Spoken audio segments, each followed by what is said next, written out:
Hi there. Welcome to this episode of The Quizmakers. And in this episode, my co-founder Boris and we're actually going to talk about something a little different than our normal Quizmaker topics. Because The Quizmakers it's about quizzes and marketing, but it's also about how you grow and scale a startup. And so this topic is going to kind of straddle both topics. And it's all about customer support and how important it is and how we do it, and just like some lessons that we've learned that we think might be useful to the Quizmaker podcast community. So welcome, Boris. Hey, thank you, Mike. And I'd like to add to that, you said we're talking about startup growth and how to grow a company. And I would think if you'd asked me now after, I think 7 years since we launched Riddle, what was our number one growth factor? I would probably say it was how we handle customer support. So it's a really important topic. We found a lot of new business from referrals, and you only get referrals if people totally love your software, which most people do, but also if they feel treated really, really nicely.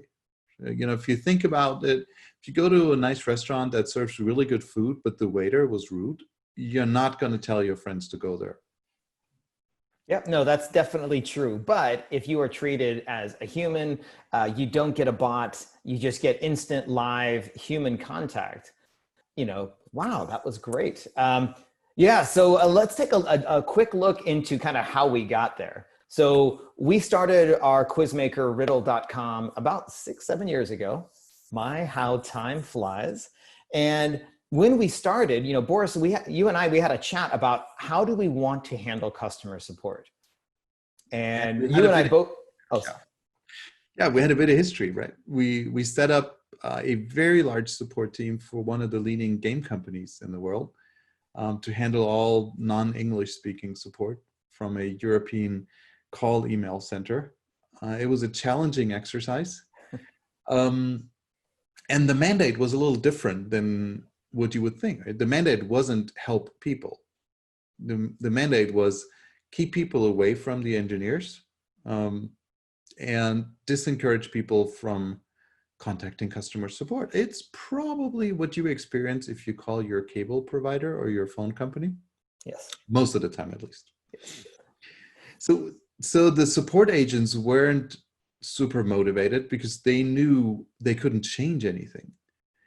And I remember this one episode where there was a very common bug and a lot of players were super annoyed, and it seemed really easy to fix. And we had one highly intelligent, a PhD actually in physics, and just wanted to get into the game industry through a support job. But he knew this bug was easy to fix, and he contacted the engineer in charge of this part of the game. And the response was simple: I get paid for shipping new features. I don't make money if I fix bugs. That's what we have support for. That agent quit his job right afterwards, I think. And we wanted to change that. That was one of the things when we started Riddle is let's start treating people right. And how do we do that? That's not easy when you grow. Yeah. It's easy when you have 2 customers, but. Well, this is one of those things where we had the challenge as a startup. We didn't have a big marketing budget. We had a good product, but Boris and you and I were discussing this. We said, well, and I think I might have mentioned this over a couple of beers, but I was like, this is coming as an American, but I was like, let's be really, really good at customer support. There's some really good chat software tools, and you all have probably seen them. When you go to a website, the little chat window comes up and says, oh, hey, can I help?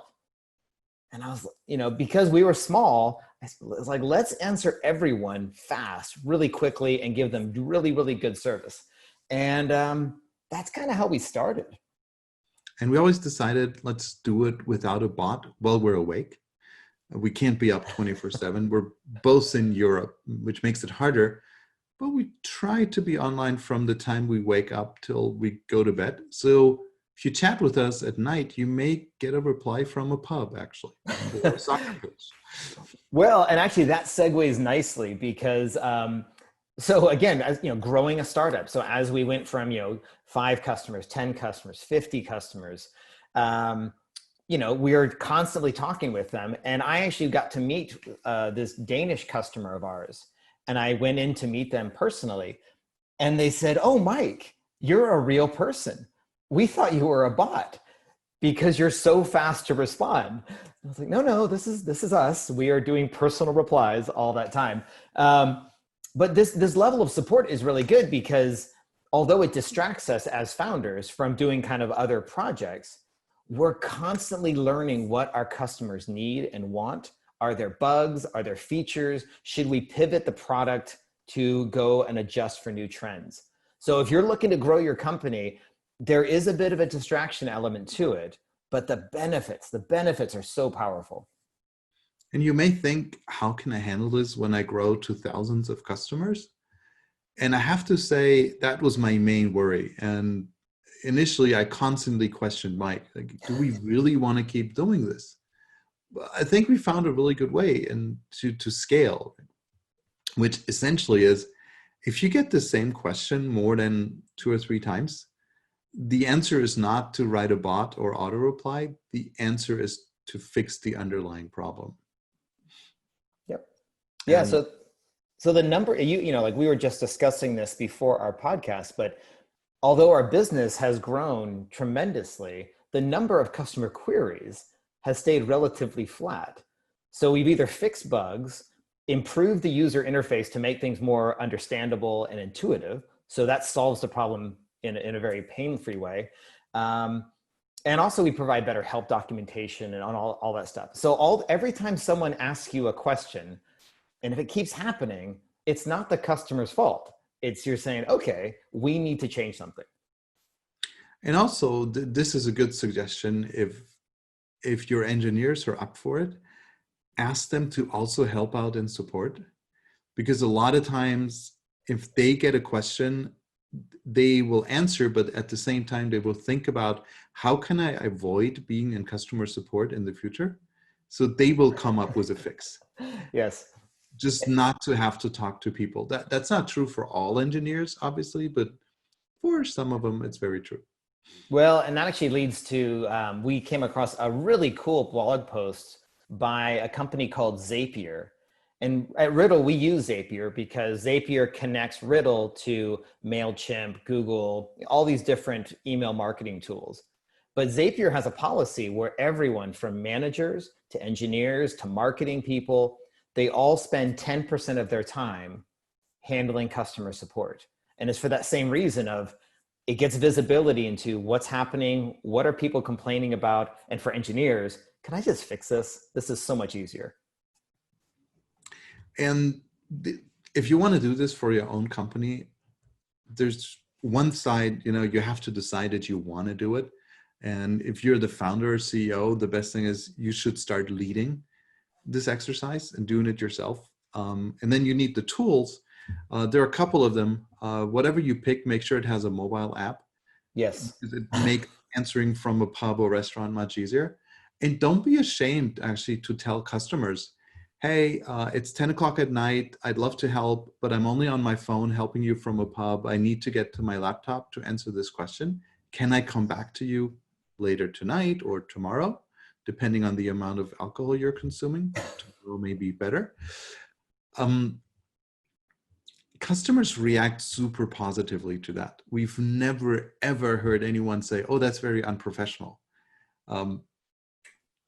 If they do, you could say, well, would you rather talk to an outsourced call center that can't help you but acts professionally?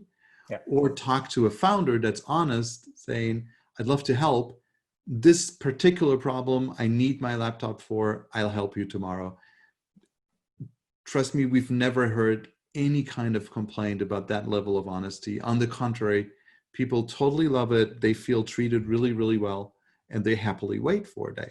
Well, and absolutely. And so, as a grumpy customer or a customer with just a question, they just want to be heard. They just want, hey, I've got it. I'm going to get back to you. And it can also, we mentioned growth, but one of our, this is a great example. It was 10 o'clock my time. We had been working with a fairly large British broadcaster. They have a 3-letter acronym. So I think everyone could figure that one out. But a British expatriate was living in Chicago working for a professional sports team there. And he contacted us on support. It was 10 o'clock our time. I was about to go to bed. I answered it immediately, solved his question. It's like, wow, you guys are up late.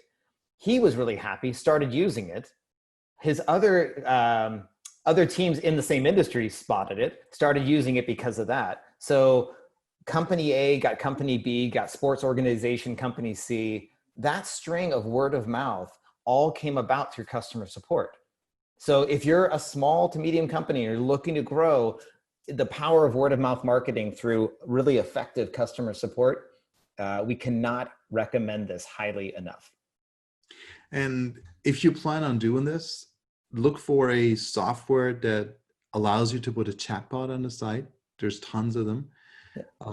If you're not concerned about GDPR and European privacy regulations, check out Intercom. That's probably the most popular, intercom.io. We put the links in the show notes. We also found this cool European company from France called crisp.chat, but they all may or may not be GDPR compliant. You'd have to ask your lawyers. And there's another one that's definitely compliant because we had them checked out. It's called user.com. So maybe that's a helpful tip. Check these out. They're super easy to install, super easy to use. They all have great mobile apps. And it will really excel your business if you're committed to doing this. That would be my advice for you as a founder, or even as a CEO of a mid-sized to a large company. Perfect. Well, I guess one last question we often get is, I guess two questions. One is, Boris, you're as the CEO, do you feel like this is the most effective use of your time? So that's question one. And question two is, well, do you ever get grumpy customers? Isn't that a lot of stress to add to your job? It is the most effective use of my time. Initially, I didn't think so, but there's nothing better than talking to customers when you want to grow a business. Because I have a lot of ideas where I want to take Riddle, and more often I'm just completely wrong in my ideas. So talking to customers, and often in support, after you chatted with someone, you get a chance to run an idea by them and say, hey, we're planning this, what do you think? And the reply often is, no, that's really stupid. And that's good. So you can validate your ideas, listen to customers. I don't know how to use your time better as a CEO if you want to grow a company. Definitely better than being in meetings and customers. Totally happens. Not often, but it happens. As you mentioned, you get a lot of initial grumpy people that think there's a bug. There may be a bug. Of course, we have bugs that can't find something, can't figure something out. The grumpiness goes away the minute you answer within seconds or minutes, because that's not what they expect. They expect a bot that they can be grumpy with. As soon as they have a human, they become nice. If they stay grumpy though, and that's what I tell everyone in the company who goes on chat, you have the freedom to tell a customer to just go find another software. Because our life is too short. We try to be nice to everyone. We treat everyone nice. If someone does not treat you nice, just end the conversation. It's not worth it. It's not worth the money. It's not worth their business. We reserve the right to work with nice people. Yep. No, people on our team, people that we work with, working with nice people is just generally the way to go. Boris, thank you very much for your time, of course, as always.